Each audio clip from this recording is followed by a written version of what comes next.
turning to a topic that is always a head turner, answering this question: do you have any cash in your attic? So we all have interesting antiques, those family treasures and heirlooms just sitting around. They might have a little value or none at all. I mean, is grandma's old lunch clock, or her old clock rather, lunch money? Or is it more like vacation money as far as the budget goes? What you know, when you know what it's worth, you know what to do. We called in Jennifer Reed, who has seen a lot of items come and go in her vintage marketplace. She's here to share some perspective. It's great to see you today. Hi. All right, general rule of thumb. Do sellers, the owners of these items, typically underestimate or overestimate the value? I think it's like one or the other. So they tend to be they tend to be rookies, right? They don't really know what things are. They've sold for the first time.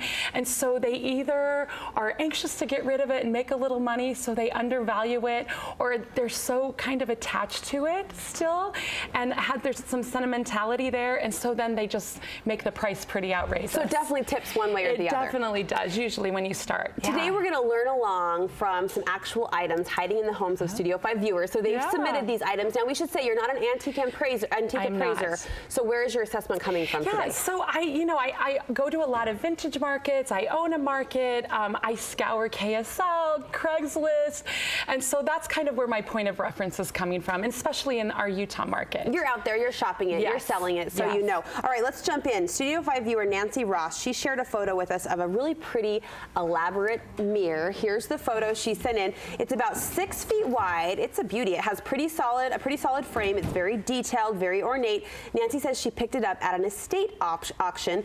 It looks cool, but the question, is it worth anything? What do you think, Jen? Yes. Oh, I definitely think that it's worth something. It's an amazing piece. It is pretty. Isn't it beautiful? It's such a statement piece, and it's kind of it's an Italian Rococo gilded mirror. And is that a word, Rococo? Yeah, Rococo. I is like a style. Word. Yeah. Okay. Or kind of like Art Nouveau, and they're actually really popular. Like those gilded big gold mirrors are definitely back in style. You know, I see like 20, 30-year-old, 40-year-old women buying mirrors like this actually quite a bit. What do you think for a price point? Yeah, so I think honestly you could probably, you know, on the low end, I think it would definitely sell for like $250. On the high end, maybe even $500, because it's also got those like porcelain plaques on the side. Can I ask, from the buyer's perspective, you mentioned a lot of, you know, young at-home decorators jumping on finds like this. Is this something you would dare touch or adapt or change, or would you leave it as is? Okay, so I think of a piece like this. I know you're kind of looking at it like scared. You get scared to touch something like that. Well, it is like I said, it's a statement piece, and so I could see that being, if you have like a nice big mantle with some space above it. You know, it's 6 feet, so it's quite large. You know, putting that there, but you could pair that with like a modern sofa. But you would leave it. But I would leave it. You wouldn't paint it. I wouldn't necessarily paint it. Yeah, no, especially if it's in good condition. It looks like it is. If it's in good condition, I wouldn't paint it. All right, let's see. This next item, it's kind of odd. It comes from viewer Jill Thompson. She's asking about an aftermarket car accessory. It's a seat belt. So it's a heavy, wide fabric belt. It's still in the box. She says it could have been added to a vehicle in the days before cars came with seat belts installed, maybe. Jill got it from her grandmother, who has passed away. She's not quite sure of the year. What can you tell Jill? Okay, so I love this item. I love the fact that it's still in its original box. Yeah, that adds, that definitely makes it a really cool item. Does that add to price? It definitely does. Yeah, you can get a little bit more money if you have the original box, and it looks to me like it hasn't been used either.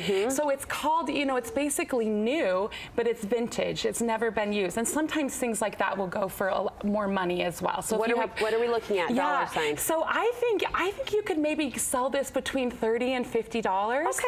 You know, I think that there's a huge market for men who shop with their wives at flea markets. Really? Oh, definitely. They love the car stuff. They love the old license plates, the old oil cans, and they have their man caves. They have their garages that they decorate. So they're accompanying the wife on these vintage flea market adventures and bringing home kind of fringe items. And they want to collect. They want to find something they like, and so I think that would get snapped up for sure. All right. The couple of items kind of fit into a theme here coming up next. First, Jordan Middlesworth wrote in with this. She has a cute old sewing machine with its cabinet and all of its notions. Look at that. She'd love to see if it's worth anything. It was a flea market find she got for $10.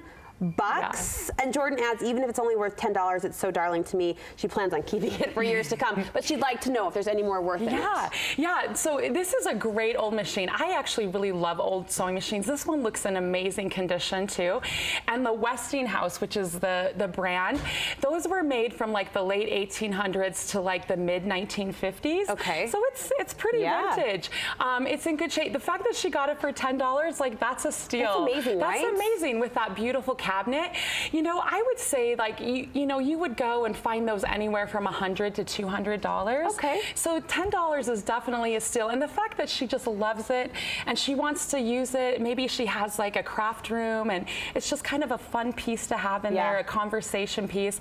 Women love to decorate their craft rooms and I don't have some sew, fun. but I would love something like that tucked in the corner of a craft room or an open space. And I love to think of what may have taken place at that table from the original owner to who it was handed down to and what was made in that space. It's kind of cool. Yeah, it is. All right, another sewing machine came in from viewer Kim Lindquist. Kim's is a Bernina sewing machine handed down to her husband from his grandma. So going about 2 generations there. She adds, I like to sew, but this is just for looks because I don't even know if it works and I wouldn't know how to use it to find out. What would you say to her? Yeah, so I would say if you love to sew, see if it works.